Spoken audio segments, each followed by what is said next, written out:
the kid throwing a sandwich at a stormtrooper. That's a funny bit. I'm sure it is for people who know what a stormtrooper is, but go ahead. Hello, everyone. This is JVL here with my best friends, Tim Miller and what? Sarah Longwell. Home you missed me, boys? Again. Boy, thank God. How long was it? It felt like a fortnight. It was. Do you know how long a fortnight is? It's 2 weeks. Yeah. I had to look that up recently. Because I've been watching a lot of British television, Yeah. and they use them for. I was like, how Wimbledon long is a fortnight? Wimbledon is 2 weeks. A fortnight, yeah. Okay. Was it a fortnight that you were going? It wasn't, but it was like 10 days. No. So Okay, it was. I support that. I'm thinking about taking off a fortnight next summer because it's going to be the last chance until, the end of democracy. Yeah. Well, this was I got to tell you, I did all the parks. So I have a new nephew out on the West Coast. And so we used the opportunity to both introduce my kids to their new cousin, but also to do Universal and Disneyland. And I don't know about you guys, but I like parks. I like the theme parks. I like the roller coasters. Okay. All right. I hard disagree. Save this fight for the end. We have authoritarianism to talk about first. Okay. All right, fine. We'll do that at the end. But I could not disagree more strongly. And if people care about that, we should fight about it at the end. I would love to. But while I was in line at these parks, I unfortunately... You were tweeting, I noticed. You were tweeting. Focus grouping? Were you focus grouping the people in line because you needed your fix? Just saying, I'm just wondering, are you a flipper? Sir, did you flip? Are you a double hater? You seem like a double hater. Ma'am, you look like a double hater to me. I was just curious. What do you think about electricity prices? You guys, I have so many political takes. Like, first of all, just a real quick one. Universal Studios felt like it was for Republicans, like the audience, the people that were there, that felt like Trump voters. Disney felt like Kamala Harris voters. I can unpack why. We don't have to go deep on it, but I'm just saying that was an observation of mine. So I guess the sanctimonious was right. Disney's all woke. It's not even that it's woke, but I didn't see a single MAGA hat in all of Disney. Whereas I would say at Universal, I saw many more MAGA/MAGA adjacent apparel. But the main thing was I mostly tried to normal thing to happen in a country that is not authoritarian. I know. Hold on. Okay. So real quick in the lines, I was trying not to tweet. I mostly didn't. Our audience, the number of people after Tim yelled at me and said, aren't you supposed to be on vacation? Which by the way, was a thing my wife was saying the whole time too. Then in my comments, anytime I tweeted, it was just a bunch of people chastising me for not taking my vacation. I did not care for it. That is they care objective for you. Achieved. That was why I tweeted at you. I wanted to create a pile-on effect to shame you, to get you off of your phone. I was just like, how many wives do I have to have? readers. I've got my podcasting wives and my actual wife, and everyone's just telling me I'm not allowed to tweet about anything. I was like, they're taking over the streets of DC. Like the number of takes I have pent up in my body right now. Okay. One thing happening on my phone while I'm in line is a bunch of people talking. I'm watching videos of them dragging people off the streets that I walk on and look at every day. My friends are sending me things from their windows where they're showing cops grabbing people. So I'm in like a rage state about what's happening on the streets of Washington, D.C. All on the other hand, I've got Gavin Newsom doing Trump parody, and I'm having to be like, oh no, the week that I'm gone is the week that I have nice things to say about Gavin Newsom. I was watching him do this thing, right, where he's tweeting in all caps and people are doing AI images, and it's a mirror image of the Donald Trump stuff. And here's the thing. There's a lot of people, it led a lot of people over the course of the vacation that I ran into to ask me if I thought Gavin Newsom should be president. That like he is doing a thing right now that has a lot of people going, is he the guy? Because this is fun. This is funny. And I want to say two things. That one, I think Gavin Newsom is doing exactly the right thing. I think that this kind of trolling, this kind of holding up, my favorite thing about it is that it holds up a mirror to the MAGA people. Like the responses are incredible. They're like, what does he think he's doing? It's so unprofessional. How could he ever be president? Yeah. I'm like, this is the best. Showing people what they tolerate. My favorite was JD Vance talking about how it's not authentic. Yeah, like, sure. Oh yeah. Mr. the authority on authenticity, the man who's on his third name, second religion, second political ideology. Also, that would suggest that Donald Trump is legitimately brain damaged. Yeah. Right. And right. Like, come on, everybody knows that Trump is only like this because he's not right in the head. Anyway, sorry, continue. And so, holding up a mirror to what they tolerate from Trump for the sake of partisanship is a great exercise. I do not think it makes Gavin Newsom the person who should be president.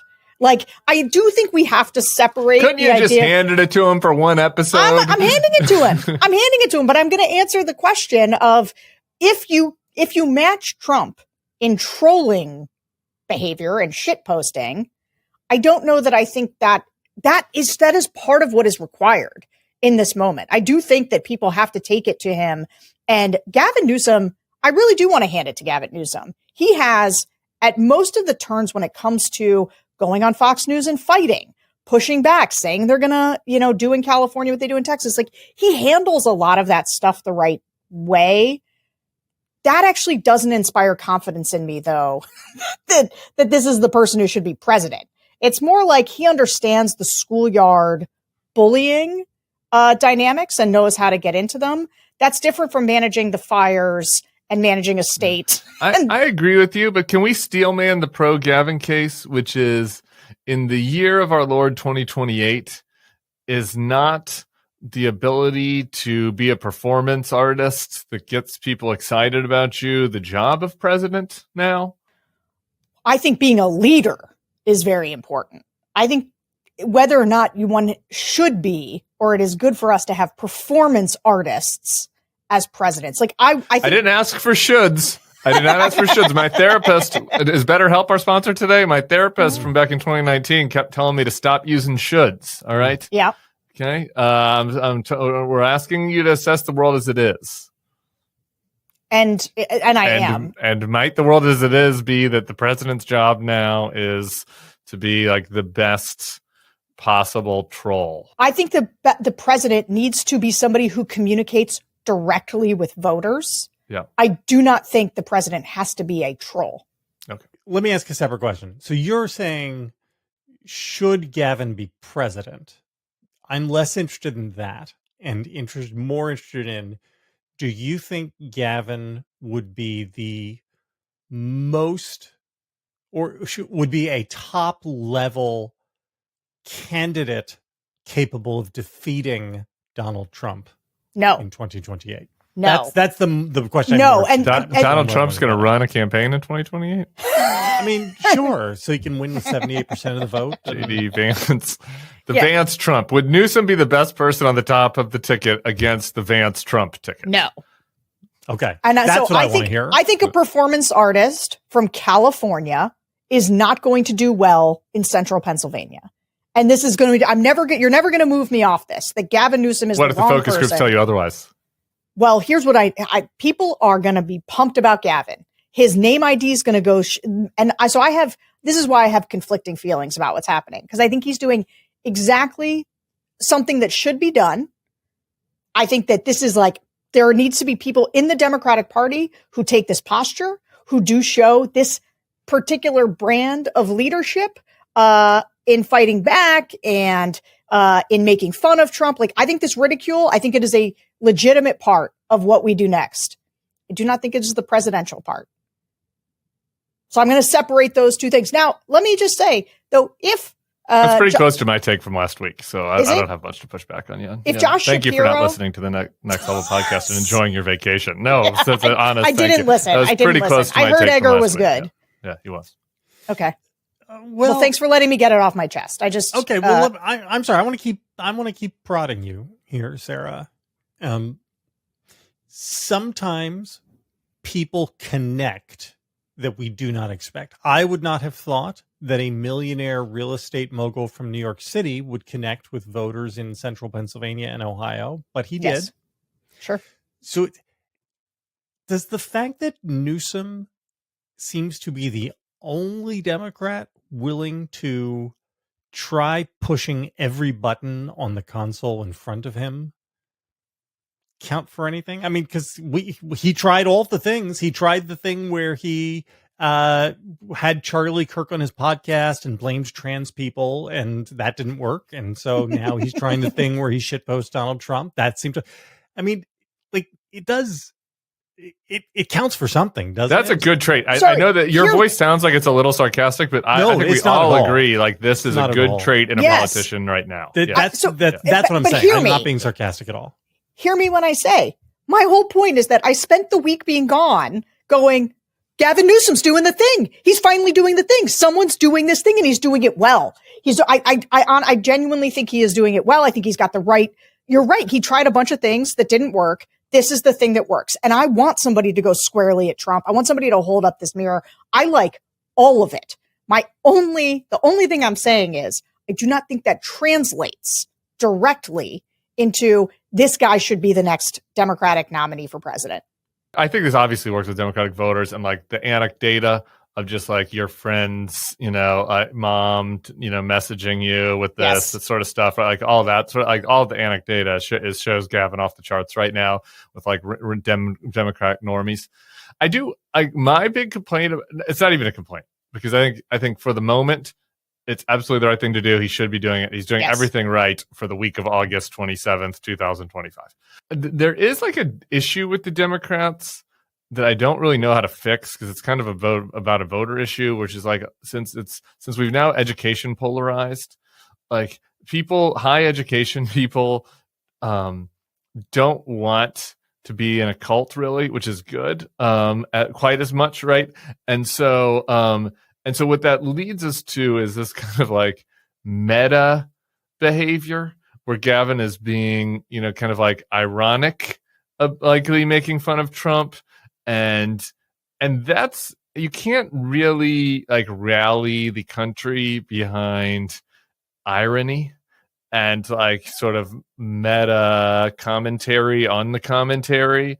I feel like you need, like, if you go back to Obama, which was the closest things the Dems had to a cult, which wasn't anything like now, but I just think it was the closest thing. And he did have the, Greek columns and all that. Like, he was fucking earnest, right? Like Obama was earnest about what he wanted to do, and Trump, say what you want about him, he jinks jokes and stuff, obviously, and he bullshits, but like he has an earnest, like people are earnestly for the nationalism. Some of them are earnestly for the authoritarianism, right? And so that's my like issue with the strategy as like a long-term thing is that like eventually, I don't know that JVL seems to be disagreeing, but I don't know that you can just have ironic detachment as the center of your, organization. I don't know. I mean, principle. What if the sine qua non for the next Democratic nominee is going to have to be, but he fights? Because like, where's Wes Moore? It will be. Like, it Wes will be, but he Moore was fights. great today. Wes Moore has been good today. He was out there talking about how Donald Trump's obsessed with him, how he keeps calling him handsome. I thought that was pretty good. Yeah, but it's still, it's super careful, super calculated. Gretchen Whitmer is like, I'm just gonna do not lump Wes Moore in with Gretchen Whitmer on this. I'm just saying that Gavin Newsom is the guy who clearly is saying to America's Democrats, love me. For sure. And that's powerful. Like, he's willing to try stuff. He is ambitious. He is open about his ambition, right? I mean, it's not even like he's hiding it beneath they're going to have to draft me, right? I mean, he's out there. I just think, I don't know. I am not willing to categorically say that this thing can't work. No, it is working. It does work. And it is a necessary, I think, part of the pushback against Trump. I just don't, and look, I want people to go on this mission of trolling and hitting and fighting and making fun of. That person, though, I think is probably different from the person who ultimately runs for president in a way that is not, hi, I'm here as the person who's running as a simulacrum of what Trump did, right? It is ironic detachment. It is not, here's my vision for the country. Like, here's who I am. I'm somebody you can believe in. It is a type of leadership that I think appeals to people who are online, to the MSNBC moms, and the desperation from voters for somebody to fight back. They're so desperate that and me too. This is my point. My point is I was like, oh my gosh, she's doing a thing. So just hear me when I am not. I am taking this at full value and saying it is an unequivocally a good thing. I just think for a lot of people, it leads to an immediate next question of, well, don't we think that makes Gavin the front runner for 2028? And I'm like, I hope not. Can I make an elder millennial Seinfeld reference? Yes. On this, which is what I feel. You remember when Elaine, it might have been season 1, maybe Elaine and Jerry are talking about their relationship, and Jerry's like, I want friendship and sex. I was like, I want to have this and that. And Elaine's like, you can either have this or that. And Elaine's like, but I want the other, right? And I kind of feel like with a candidate, like I want to have this and that. Like I want to have somebody that is that is earnest and cares about governing and governing well, and like can rally people behind some. I'm like open to kind of what the main idea is, even, and whether that's lefty populism or neoliberal Josh Shapiroism. Like, but I want like I know what you want, but I'm open to what it is. But I want somebody who like has a positive rationale for what they're fighting for or against, and also somebody that's good at trolling and owning the cons and making fun of Trump. Like I want this and that. And like right now I'm being offered like this or that. Yes. Well, I mean, I don't want to alarm you guys, but it does seem to me that the most important duty of the next Democratic president, if there is another Democratic president, is not going to be like leadership, bipartisan, pass legislation stuff. It's going to be having the stones to de-Trumpify the federal government, which will be a fight that consumes at least the entire first year of his or her term and requires pure political willpower. It will have nothing to do with like leadership. It will just simply be willing to fire Kash Patel, even though he's the sitting FBI director. It'll be willing to remove Kevin Hassett from the federal board of governors after he is given Lisa Cook's place, right? I mean, that stuff is going to be throughout the entire government, and it's going to be really distasteful. And everybody who's responsible is going to sit around wringing their hands saying, oh no, now it's both sides. This Democratic person is just as bad as Donald Trump. And they're going to have to do it, right? They're going to have to go into the vaccine advisory board and fire all of the Looney Tune people who Kennedy appoints to that. And that's going to be the most important thing that a Democratic president can do. And it won't have anything to do with like passing budgets and I agree with that. Doing legislation. Yeah. And so on that point, I think that what you want is a Josh Shapiro-like person who can, number one, win. Like the first thing you have to do is win an election. Yeah. Win a national election, which includes Pennsylvania, Wisconsin, Michigan, and Democrats have like some real reality checks in their future. You can get mad at me for saying Josh Shapiro and you can dismiss it like Sarah centrism. I am telling you guys, the Democratic Party right now is in hawk. They are broke. They're what? They're in hawk Tua? What are they? In hawk, like they are in debt. You know when you have to hawk something because you're in debt? Okay. Yeah. Hawk, well, not hawk. In hawk. Hawk. Tim's hearing it wrong. Yeah. Him is hearing hawk Tua. That's what I know where his mind is. Boy, I missed this. I got to tell you. No, the Democrats are super in debt. If you go and look right now at the registration numbers, Republicans are destroying Democrats on it. The DNC is worth nothing right now, and we can get to the DNC, but like they are in debt. They had to pay off the debts of Kamala Harris's campaign. Guys, there is a big, big problem, and I think it's good for Gavin Newsom to play his role, but there's going to have to be a role for somebody else who says, I am somebody who can win in Pennsylvania. I am somebody who can win in Michigan. I am somebody who can win back in Nevada. And that's going to be somebody who can get these things done. Sarah, is Bibi Netanyahu doing anything that you think might make Josh Shapiro's chances of winning a Democratic primary harder? Actually, I'm glad you asked this. This is a great point. Because obviously the answer is yes. And we can just say it's yes. We can say it's yes, but also there's an opportunity here. Why isn't, just hypothetically, why isn't the best Democratic nominee a Bibi critical Jewish guy? Why isn't that the person who brings the Democratic Party together? You'd have to be really fucking critical.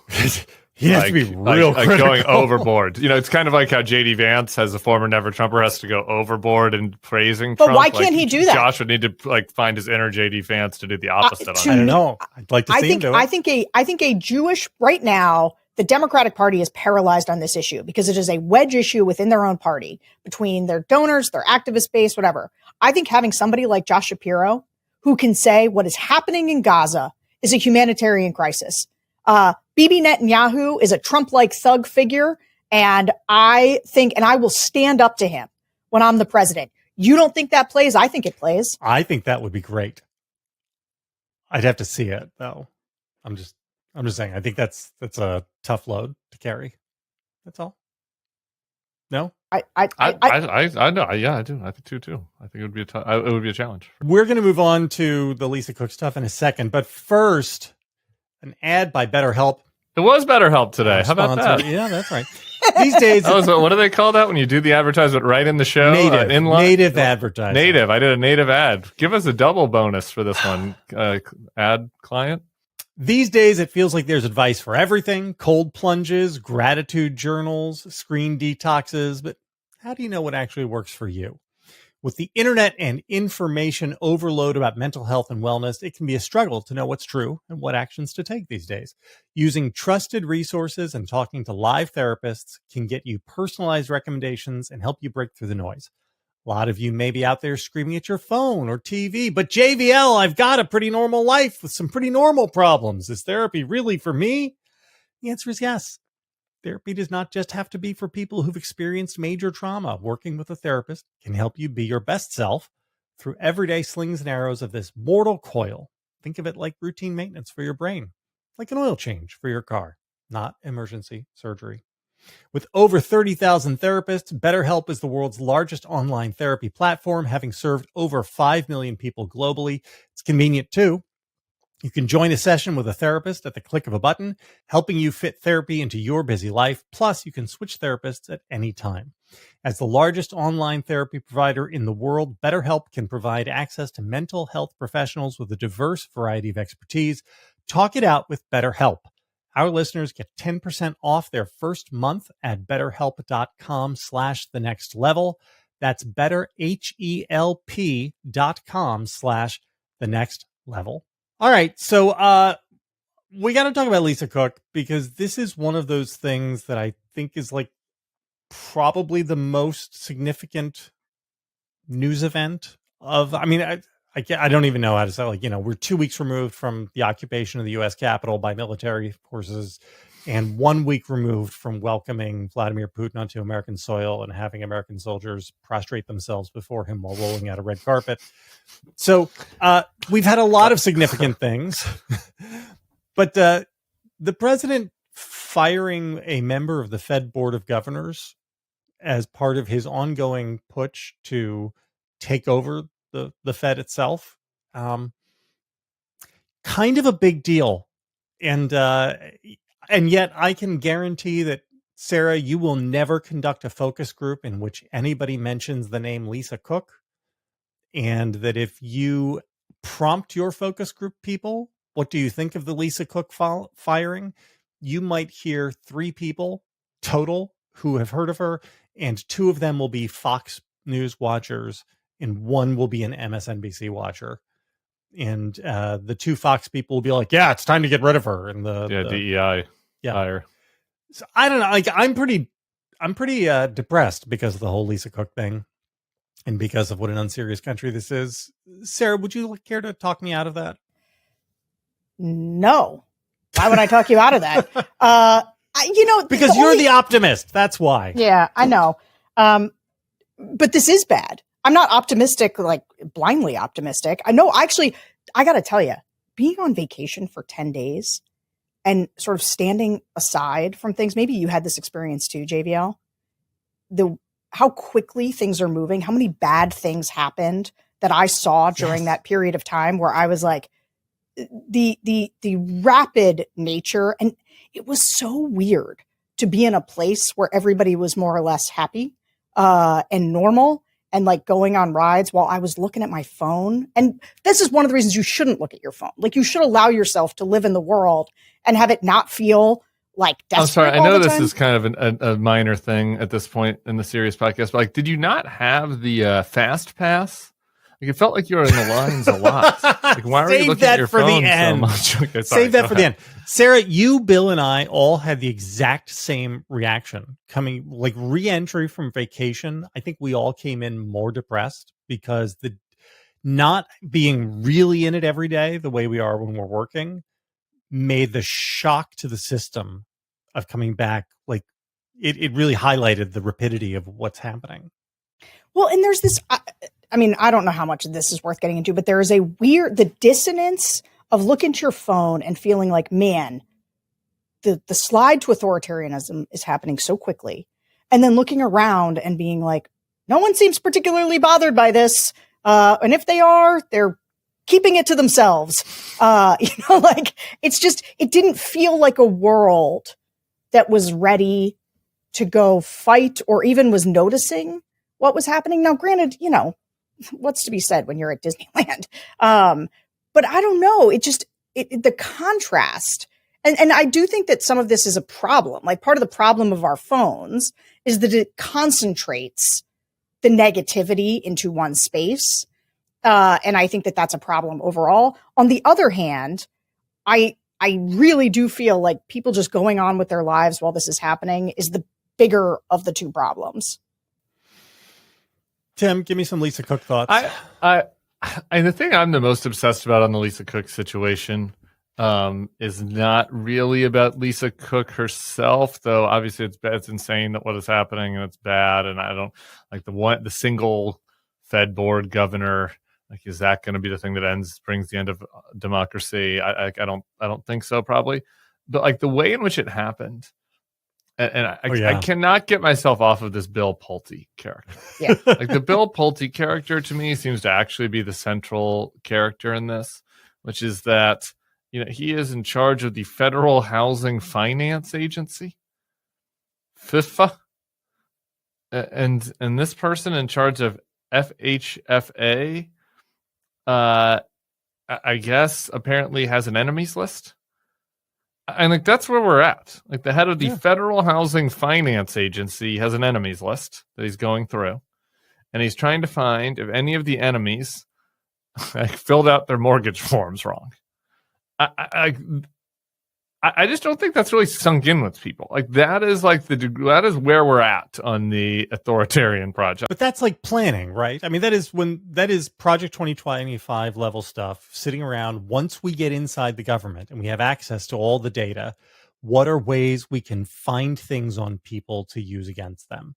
Oh, mortgage stuff. Yes, we'll put Bill over there. Yeah, this is like Death of Stalin. This is like, it's like a random Russian apart chick, is like, comrade, I have found disloyalists, inside the government that we need to purge. And so, this person, he's 37 years old. He's from Boca Raton. He got famous on handing out money on social media, I guess, apparently to Trump supporters.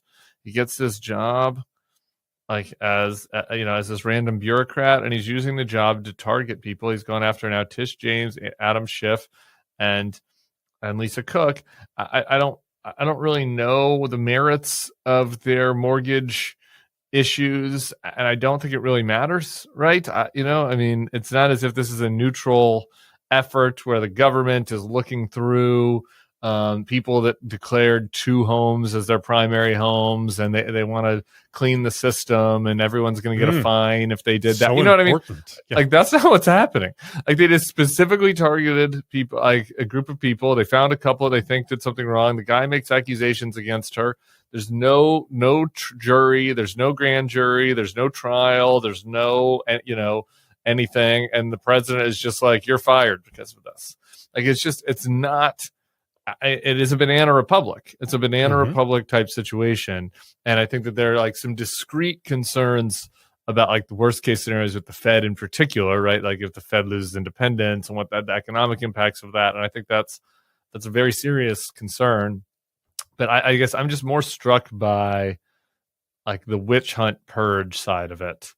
and what that means for the government writ large, and what that means if you're in the government and you're trying to do a job, and what that means if you are in the government and you want to get promoted. Like, how are you going to behave? I just think that there's a lot of I'm more deeply concerned about concerning things. Fed independence, because that is the kind of thing that sends you into like Argentina land, right? I mean, when we talk about banana republics, I mean, one of the things, the central bank losing independence is a classic sign of autocratic decline. Yeah, but why isn't the market at all spooked by this? Because it's not. Boy, beats me. And obviously, to me, this is just a clear normalization as he gets closer to firing Jerome Powell, right? This is just, I'm trying to get my own people on the Fed because I need rate cuts to offset the damage my tariffs are doing. Like, that's it. It's a very straightforward play, what he's doing. And so it's weird to me that the markets don't do this. Like, the markets have been a relatively good poll for Trump. He kind of treats it like a poll, and they show him when what he's doing is wrong. And when he moves to fire Powell, it has flagged in the past, right? You have seen the market react, but this hasn't. Well, the dollar tanked. Dollar went down. But then it rebounded. The bond market is a little bit spooked, I think. But also, I mean, he does desensitize the market. Remember, we had the Mike Lee tweet about, the president just fired Jerome Powell and the market freaked out. And then the market, like, you do that enough. And then when he really fires Jerome Powell, like, people are just acclimated. They're like, well, we knew he was going to do it someday. Right? No, I think that's right. It just brings up all sorts of problems. Like, I don't know. So let's pretend he fires Lisa Cook and he appoints Bill Pulte. He puts Bill Pulte on the Fed board. Why not? Should the next Democratic president fire Bill Pulte and Yes. appoint like an actual economist? Well, why? What's the cause, right? I mean, then you see now the Fed isn't independent anymore. The cause is that he's unqualified because he's a MAGA shit poster, and that he should never have been in these roles in the first place. I understand, but what I'm saying is that I think these things are awfully hard to unwind, because the pain, like the price for unwinding them, is going to be really, really high. And it assumes that like you're even in a position to have the power to unwind them, which... Do you know how you get to be in a position? Do you know how Josh Shapiro! Well, no, you win a resounding victory. I don't know. Oh boy, it's bleaker than I thought. Like, I mean, how do you win resounding victories when Trump's approval rate right now is 44? He's at 44% right now. Yeah, well, Josh Shapiro's is 60% in the most important swing state in the country. I'm just saying that, like, you don't get resounding victories. What is Tim doing? Are you crossing yourself? Yeah, What is the problem?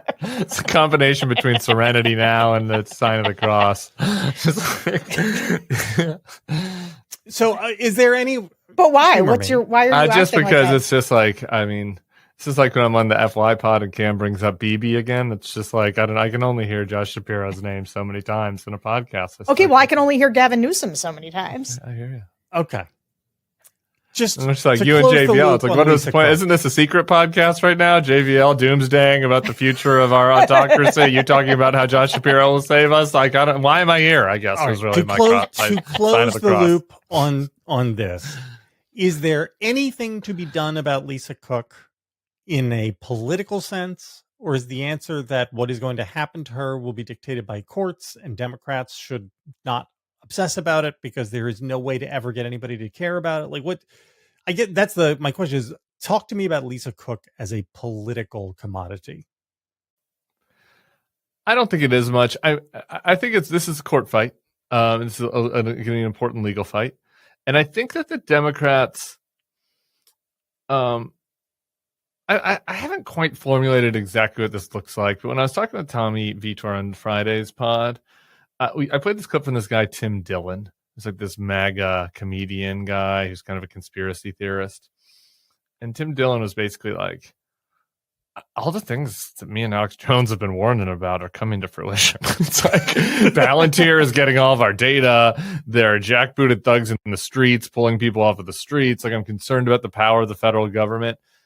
I think that there's maybe something there that, like, the Democrats can kind of, this wouldn't fit for every Democrat, but some of them kind of grab the mantle of like, rather than talking about authoritarianism and, you know, in a academic sense, talking about more of like, this fucking thug is purging people from the government who say bad things. There are masked cops on the street pulling people off the streets, even U.S. citizens. They might come for you next.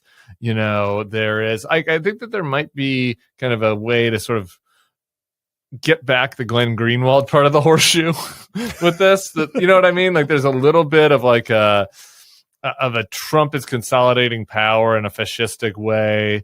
That is, you know, that there's, I think that there's some political juice there. I don't know that that's going to be like your campaign ad in the swing seat in the frontline House districts in 2026, but I think that there might be something there politically that's more where you level Lisa Cook up to this broader thuggish, you know, big government thing. You can tell I don't have it quite right, but there's something there, I think. Yeah, I mean, I think you're going to get to a point where Democrats, and this is why people are always like, you just criticize Democrats. And I'm like, no, you need to convince America that these Republicans are the insane party. They are anti-free speech. They're taking stake in American companies. They're the socialists, right? You go on offense there, but then your one job, Democrats, be the normal party. Just be the normal party.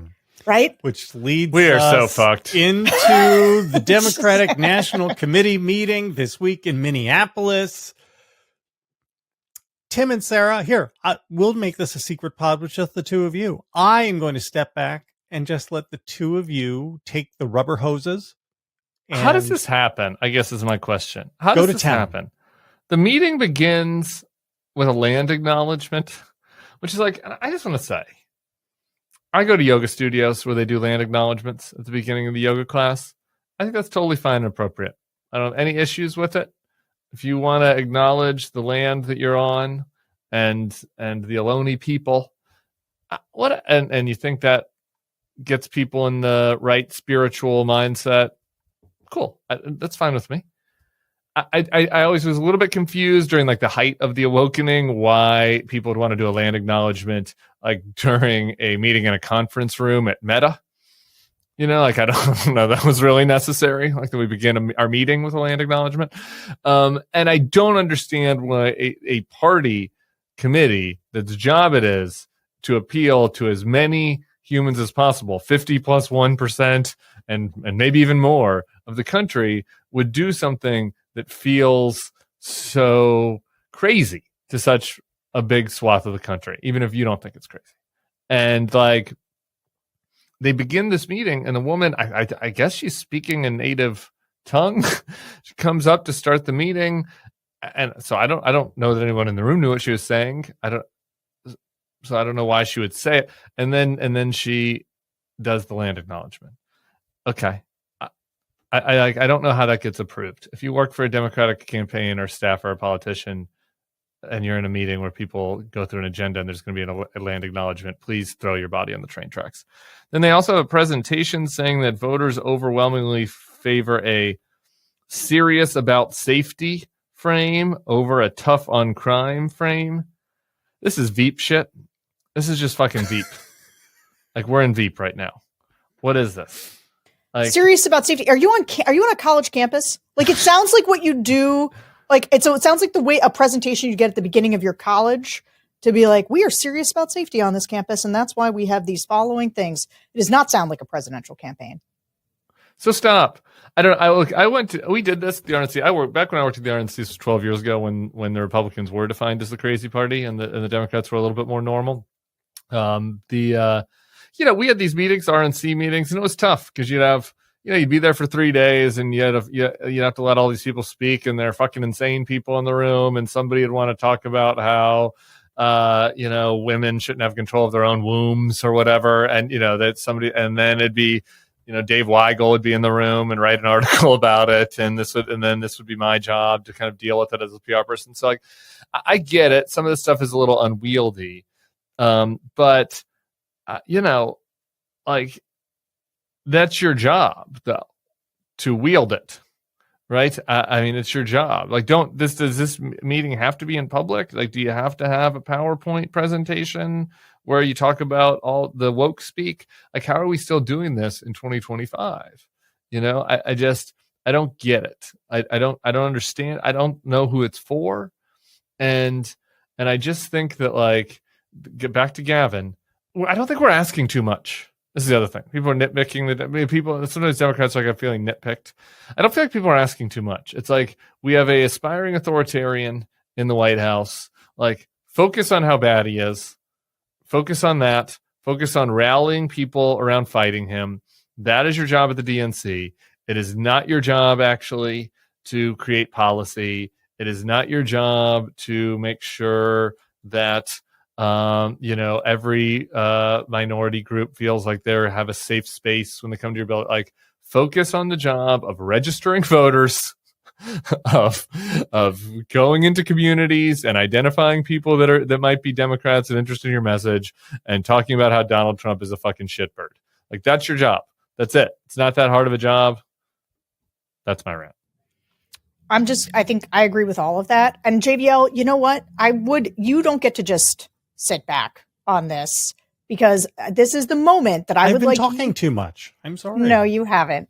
This is where Tim said so. It might be secret pod stuff, but this is why people let Donald Trump do all the stuff he does. Now, you can sit here and be like, this is absurd. Sarah, you can't compare the two. Don't both sides. Like, I'll grant you, I think that what Republicans are doing is deeply dangerous. But if you don't think that this posture, this like insane, out of touch, that is killing the Democrats. I need a party. This country needs an opposition party that can stand up to this authoritarian movement. And you're not going to do it with land acknowledgments. You're not. That is not what the American people are looking for. And right now, the RNC, do you know how much money it has on hand? $80 million. You know how much the DNC has on hand? $15 million. You know why? Because people think the party is a joke. A joke. And I've been talking to people. Look, I went out in the world. I talked to a lot of people. And you know what I heard from Democrats? I can't watch anything. I can't look at anything. It's all so stupid. It's also, they're tapping out, guys. So this is why I like what Newsom's doing, is at least it brings people back to engage, because people want to feel like they're on a side that could actually do something, that could actually win. People look at what's happening at the DNC, and they think this is stupid. It's so stupid. And these people aren't going to lead us to anything but ruin. And it's an embarrassment. They're embarrassed to be associated with it. They're not going to give it money, and they're not going to line up to run as candidates. And Democrats have got to, I think somebody should say, we're not even going to look. I think donors should get together and be like, we're building a new thing. Forget the DNC. That's Ken Martin. Forget it. They can't do anything. Let's build something new that actually I've got fights. one more and another thing, and then JVL can talk. I've got one more and another thing, and it's Sarah Longwell style.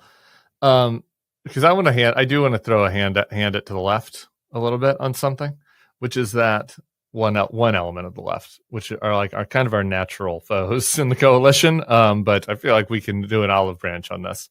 The populist left, the Bernie AOC populist left, has done what I've been asking Democrats to do all year, which is they've went out and identified people that seem like regular fucking people to be the face of what they're pushing. I interviewed Dan Osborne for the pod. He's running as an independent and as a Democrat, but is it the guy in Maryland, Graham Planter? It's Planter. I'm having a brain fart. I think it's Planter, the guy running for Senate in Maine. He's the oyster guy. There have been a couple of other examples of this at the House level, and they're putting on an actual effort to say, hey, we have a brand issue with working people.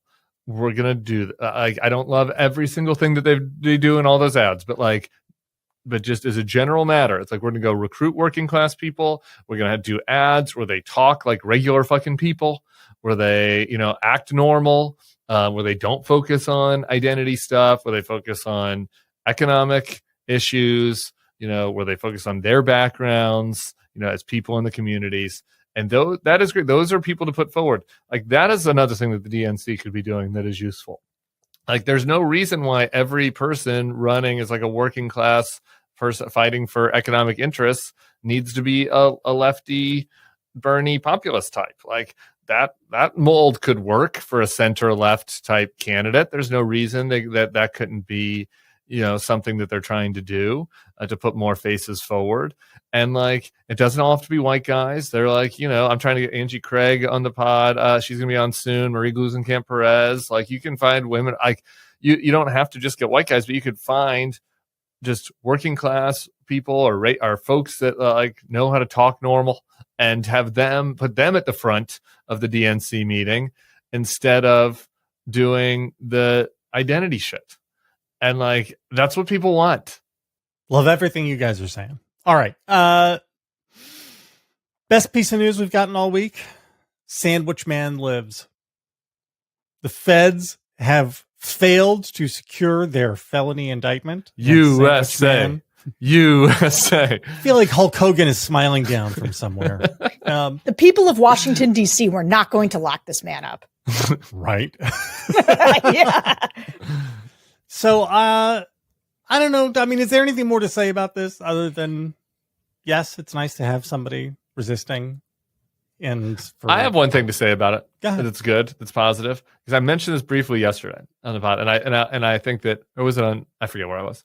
In my hole too much. But there are people out there that are like, it's related to the political. Like, where is successful resistance happening? Where is Trump being slowed? Like, and in a weird way, like, you don't think about this as political per se, but the grand juries, like the actual process that, the legal process in a lot of ways, not all the ways, is holding. And one of those is in Washington, D.C., where these fuckers have like tried to prosecute. It wasn't just Sandwich Guy. There was a woman, I guess, who did. They were assaulting. She assaulted the ICE officer. Remember when he was the one who like elbowed her? Yeah. Yeah. So they took that case to 3 grand juries in D.C. All 3 rejected them. Now they took the Sandwich Man to a grand jury, rejected, and. Maybe they will try to seize power other ways extrajudicially, and we know they're doing that in certain ways. But it is at least somewhat encouraging and makes me happy that the fucking DOJ, Pam Bondi DOJ, and her henchmen are just getting their ass beaten all over, the courtrooms, and that's nice. That's a win. That's nice. You know what they say in law school in criminal procedure is that indictments are so easy to get that you could get a grand jury to indict a ham sandwich. That's one of the truisms of the legal world. Not in this case, you can't. Can't get them to indict a Subway sandwich, can you? And I love it so much. And I really wish we could have just some audio. I don't even need video, just audio of the grand jury deliberation in which they sit around and somebody goes, they saying this guy threw a sandwich and they want us to say he assaulted the police officer. It was just a sandwich, right? There was like, it didn't have like a roll of nickels in it, right? No, just a sandwich. What the fuck is this? I would love to have that audio. Sarah, are you finally prepared to? That's not what happened. They just sat there and they were like, "We're not indicting this guy." Okay, they didn't go back and forth about we're not going to do it. It was a quick straw poll around the room. Everybody in favor of or everyone who's interested in hearing more evidence about the Sandwich Man put up one finger, and everybody's just like. All right, so I need to turn the show over to you guys because there is a New York Times piece yesterday which is entirely outside of my wheelhouse.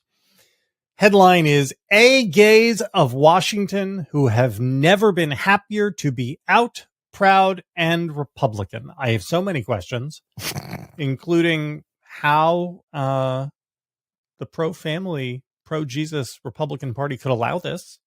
Like, why does Charlie Kirk know that the A gays of Washington are really hard at work within the Republican Party and the Trump administration? Is he okay with that? I just, is this a thing? Is this really what's happening?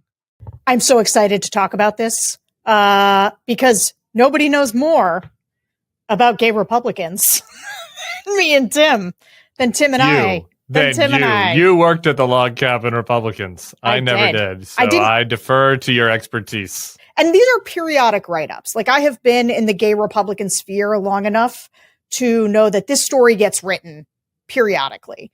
And it's basically always some version of Republicans are nicer to us than Democrats, right? When you are a gay Republican, one of the features of that is that Republicans don't like you because you are gay. Democrats don't like you because you are a Republican. Now, right. Right. Alienating. It's alienating, right? Not for me, but it wasn't for me, because I'm affable. But for a lot of these guys, it's alienating. Yeah, I would say there's a lot of bitterness for some of them. Yeah, I also never felt quite this way because I was like, I don't know, the people are fine. Now, is it true that at the lesbian bar, I often make a joke that when I would be out in my younger years and people would say, what do you do? I would say, I'm a cop. Like, I'm a firefighter. Like, I'm just kidding. I didn't impersonate cops. My only point was I didn't lead with, well, I'm a young Republican. Does that sound like something you would enjoy? That doesn't go over great. I conduct experiments on small animals. It's better than being a Republican. But I never worked for the Log Cabin Republicans, but I was on the board, and I was the board chair when Donald Trump got elected. You're the Jerome Powell of the Log Cabin Republicans. Right. That's right. And one of the things, and so I know that these pieces sort of come up over and over again. Tim, you and I, for some reason, I was just recently looking at this. You and I were in a piece together called Unlocking the Conservative Closet. Oh, yeah. In The Advocate back in the day. It was you, me, and Ken Melman. It is extremely humiliating to reread. And I mentioned this in my book, actually, because I went to reread it for the book, and it's a tough reread. I'll just say, it's a tough reread for me. Tell me more about it. Why? No, I basically, the short of it is, I'll tell you why. The short of it is, I'm happy. They're like, why? How can you still be a Republican? Republicans hate gays. And I'm basically like, I basically compartmentalize it and focus on the other things. There's a longer version of it, but that was it. And I reread that, and I was like, that's true. At least I was honest. Anyway. All right, Sarah, continue. Thanks for bringing that up, Sarah. You're welcome. I also just reread that piece for a reason that will remain undisclosed at this moment, but and I was taken aback by all of it.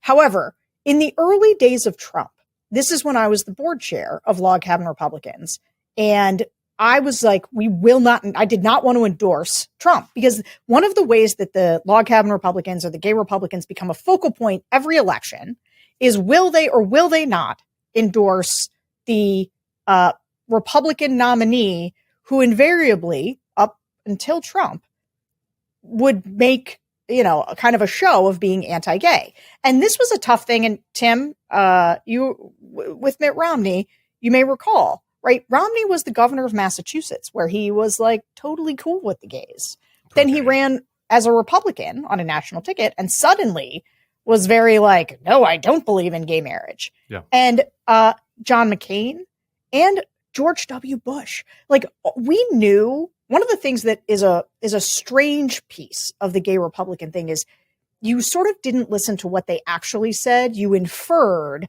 based on things you knew about them, whether they were really hostile to you or whether it was kind of a ploy. Right. And one of the ways that you could feel okay about this and justify it back then is, and I remind people of this when they go after us, is that Barack Obama did not support gay marriage at the time that he ran for president. So in 2008, we're still deep in the midst of state level ballot initiatives to ban gay marriage in the states. 2005 is Massachusetts passes gay marriage. And so we are not culturally there yet. And so people forget that it was kind of easier circa 2009, 2010. You're like, I don't know, neither party supports gay marriage, so I'll go with the one that supports more of my policy ideas. Tim's making a face, and I know it was what that easier face to have is. that talking point. It was easier to have that because the true thing was that the Democratic Party was obviously less hostile, though.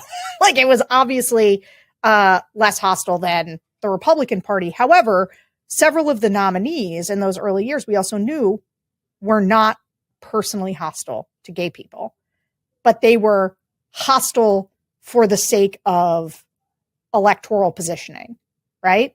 This is why Ken Melvin was in because that their story. voters were hostile to gay people. That's right. And it was a good, the gay marriage at the time is what the trans issue is now in a lot of ways. There's some differences, and it's not, I don't have to go through all of them right now. But anyway, back to this story. I'm sorry. Yeah, you're triggering me. It's not, I mean, I love it. This is great. No, this is great this is material. I'm great. sure a lot of listeners like the material, but just personally, I didn't sign up for I thought we were just going to make fun of Charles Moran and the A gays in DC. I didn't know that I was going to have to relive the trauma of my 2009 self. But so anyway, it's been good that you laid the groundwork. Okay. So let me just say that in this story, what they're saying is there's a new class of MAGA gays all over DC. And these names in this story are quite familiar to me. So when I was the board chair of Log Cabin, I, again, like I said, I refused to endorse Donald Trump, and a majority of the board came with me and refused to endorse him. But when he won, they wanted to go back and like retroactively endorse him. And yeah. And I was It's kind of what Hakeem Jeffries is going to have to try to do. Would he retroactively endorse Mamdani? Yeah. And I wouldn't do it. Right. I was like, and so there was a bit of a, I don't know what they basically, a bunch of the state chapters showed up ready to take me out as board chair. And it was led by a guy named Charles Moran, who is the focal point of this story. Now, they didn't have to take me out because I was like, you know what? I'm not the right person to be the board chair in this environment because I'm extremely hostile to the Republican president. But for a lot of them, I got to tell you, it was a wild to me to see a bunch of these guys say, well, Donald Trump's the most pro-gay Republican president ever. So I support him. And I was like, but he's not a Republican in most of his policies. He's not a good person. He's horrible to women, which let me tell you what. He's just authoritarian. They did not care about that. I remember when I was arguing and saying, this guy said that women who get abortions should be punished, should go to jail. And I remember one of the guys being like, I'm sorry he said that, but like, blah, blah, blah, like what they did not care. And it was an interesting time for me to realize that I think I cared more.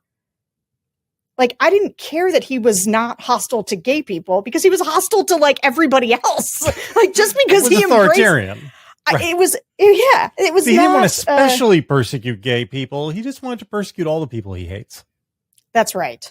So seeing these guys are now a lot of these, by getting on the Trump train, they have been given nice jobs in MAGA world. Can we sit on this point for a second? Because I do want to congratulate Charles Moran, who's a total lunatic, who attempted a coup against you as board chair of the Log Cabin Republicans 10 years ago, who has been out there slavishly supporting Donald Trump, defending him, smearing foes, doing anything you'd want somebody to do to demonstrate your loyal support. And as Donald Trump's chief A-gay, Charles T. Moran has been awarded the job of Associate Administrator for External Affairs at the Department of Energy. So That's the reward that is out there for you in the I bet he gets in to the kingdom of heaven. Secretary Burgum once a quarter. Associate Administrator for External Affairs, not the Administrator for External Affairs. Where it happens. So kudos to you, Charles Moran. Wow. The other thing that's interesting for me about this story is that definition of A-gays. And my friend Sean McCreesh wrote that article, and he's such a talented writer. Elsewhere in the article, Charles and others complain that everybody ices them out and that they get attacked on dating apps and that nobody wants to talk to them. And so I'm having trouble squaring how being the associate administrator for external affairs at the Department of Energy, who nobody wants to talk to at the bar, translates in becoming an A gay. I don't really get that. Yeah. Exactly. Like Rick Grinnell seems like more of the A gay. I guess.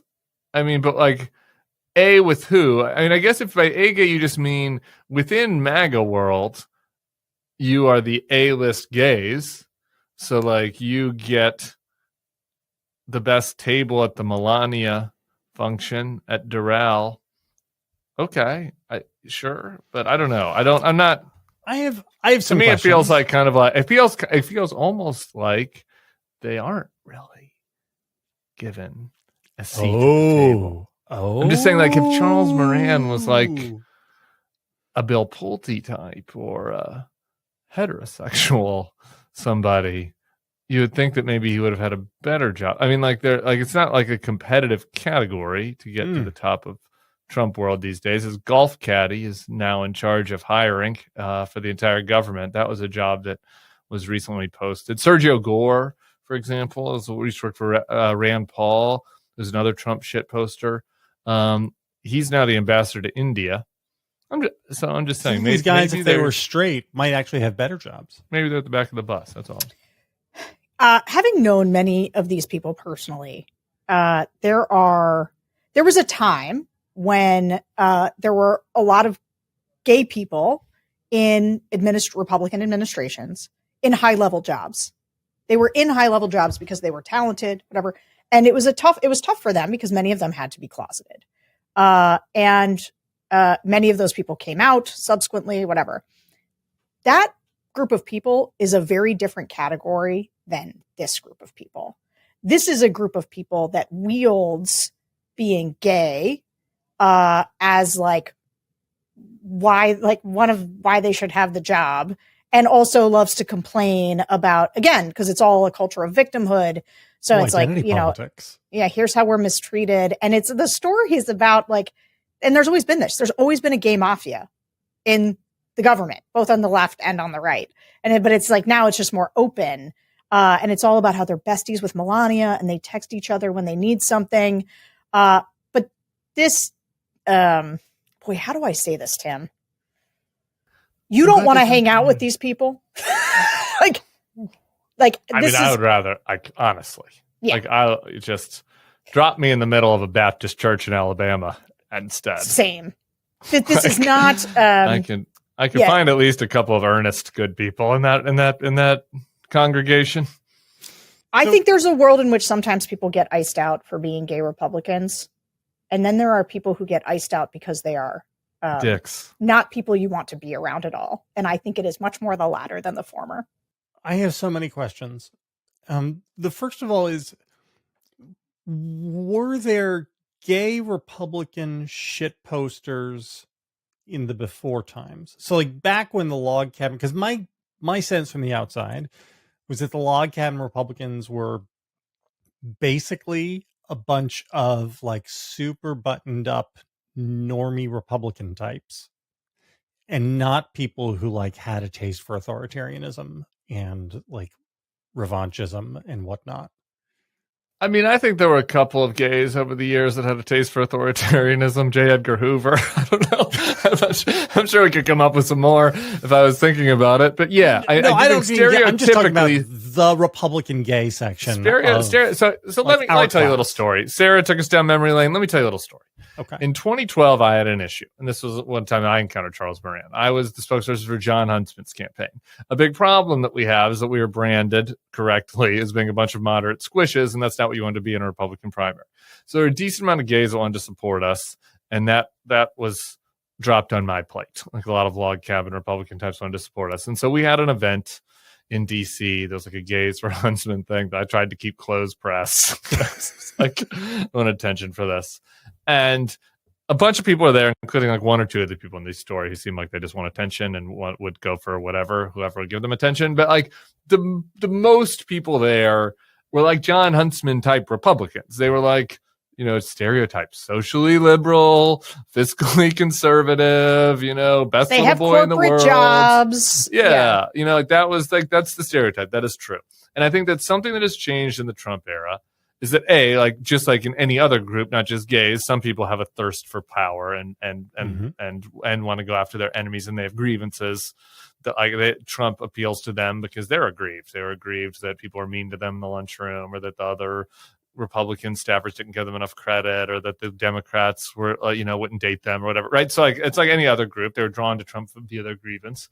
I think that happened. And then I think on top of that, there's been this is mostly white gay men, I should just say. So this is my people, not Sarah's people. But there's been a culture war, a little bit divide within the white gay male community over the trans question.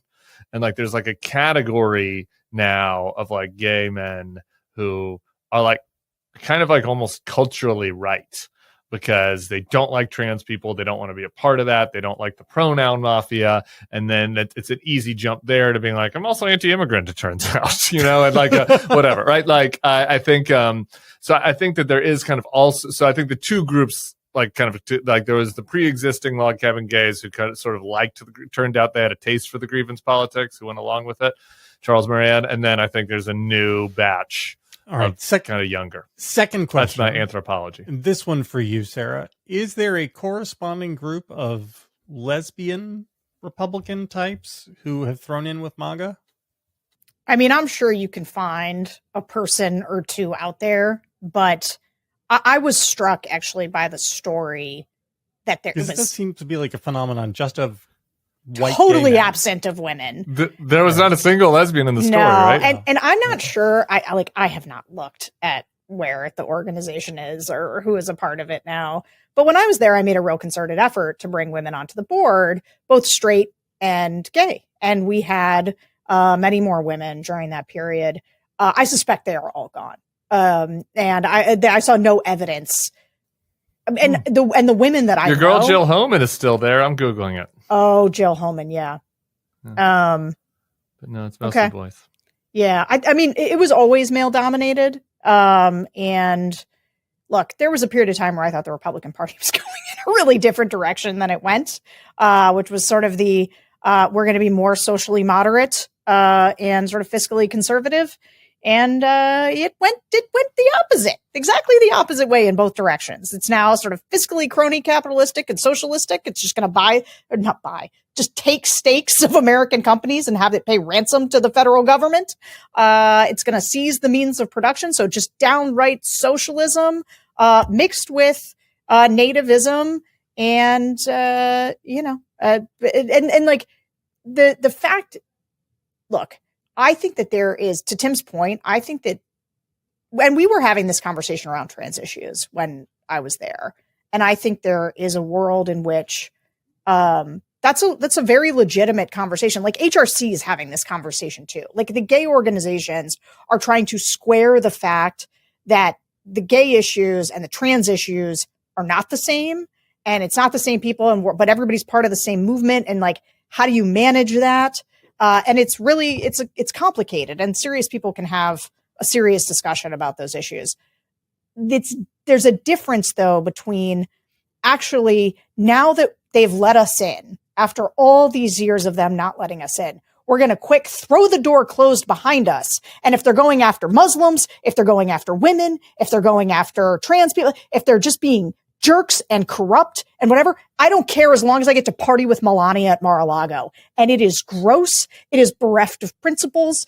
And all of this stuff, it's just another faction of where the lies all were, of where none of it was real, or none of it was connected to ideas. It's all about some kind of, and this article really it's about the social status and the gross neediness of it all. And actually, yeah, I found it not triggering so much as a reminder of the good people are all gone. And it's this remnant MAGA group who are willing to do anything for power. We've gone way long, and I got to get to a lunch. Can we please fight about the amusement parks? I was just about to say that, Timothy. People who've made it through all 4 hours of the show get to have their dessert. Sarah and Tim, I would like you to have Fight Club over Disney. I just want to make my statement, and then I'm interested in your rebuttal. I'm open to the fact that there are Disney grown-ups. I saw a recent poll recently where it said that, like, I don't know how people did this, but they did a study, and I guess the line for getting a picture with Buzz Lightyear was like 40% adults with no children in a recent assessment of the park. So they're Disney grown-ups. We could have a whole nother pod about what people think about that. If you just like Disney because you like it, that's not what I'm talking about here. I'm talking about parents with children taking children to Disney or Universal, which I just did, Universal. And I think that, like, nobody tells you this, so I'm just the one to speak hard truths, which is that from age 1 to, I think, 8, maybe 9, my child's 7, so I don't exactly know. I went with a 7-year-old and a 6-year-old. They don't really like it that much. Like, they like it okay. The rides are a little scary. It's a long day. It's a lot of walking. There's a lot of complaining.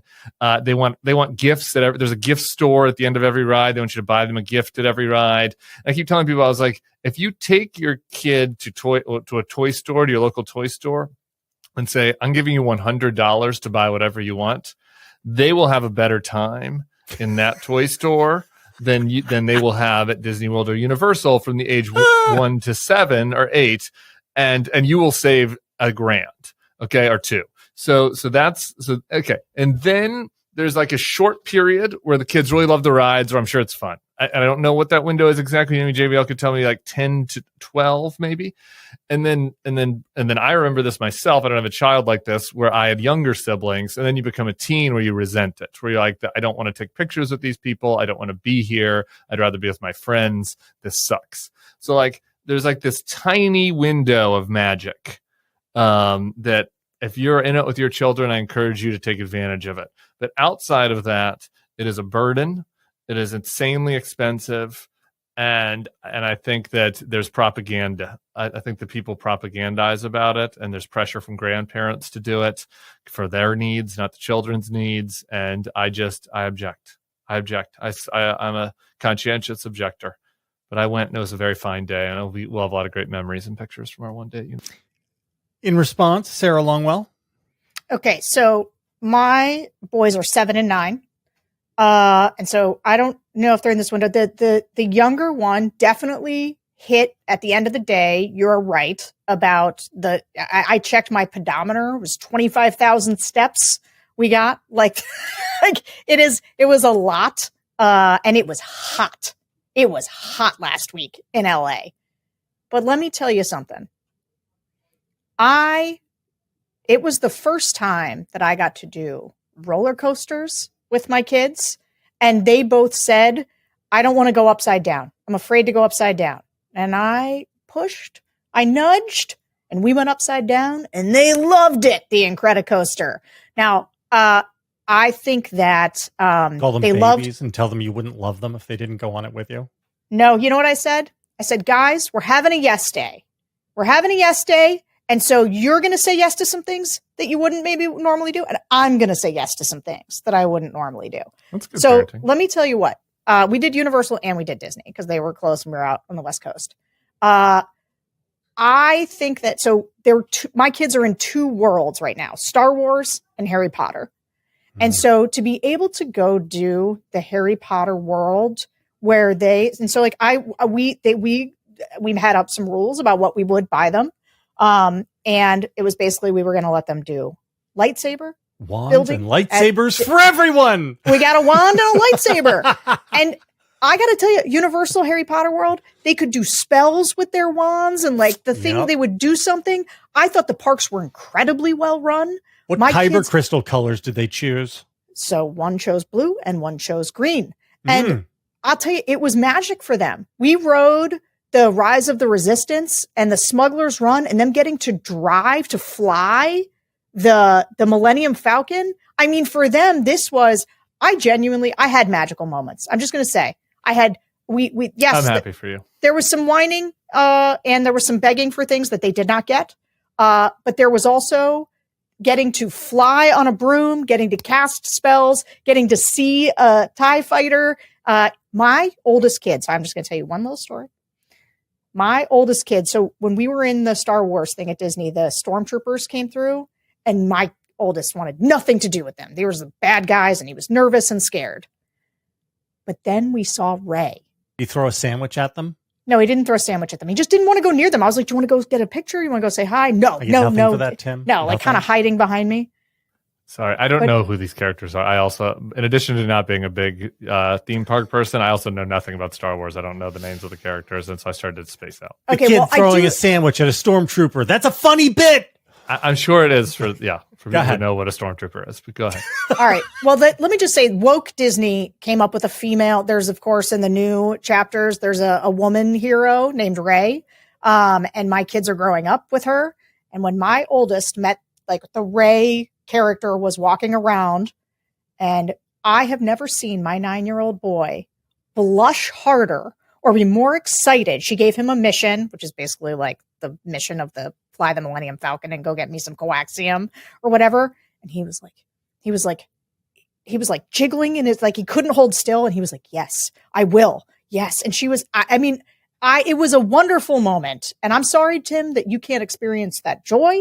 But I'm happy for you. Okay. Well, I'm happy for you. I'm happy that it happened for you. Maybe it will happen for me at some point. I'm open to it. I will say this, though. It's not good to be a whining parent.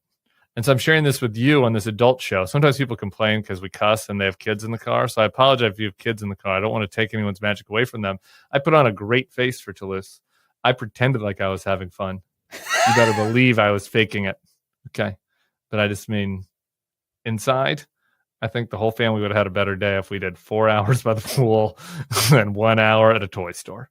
That's all, and I think we would have saved $1,000 or $2. Okay, or well, $3 maybe. I don't remember how much it cost, but it was a lot. Make some memories. It was. That's it. I'm happy for you, though. That's great memories. Those are great memories. Good for you. I'm glad you had an enjoyable vacation. We did other things that were really enjoyable on our vacation. So teach their own. Good show. Incredibly long show. Sarah, it was great to have you back. Guys, we will catch you next week. Again, all three of us together. We're not getting out of this thing, I think, maybe ever. Good luck, America.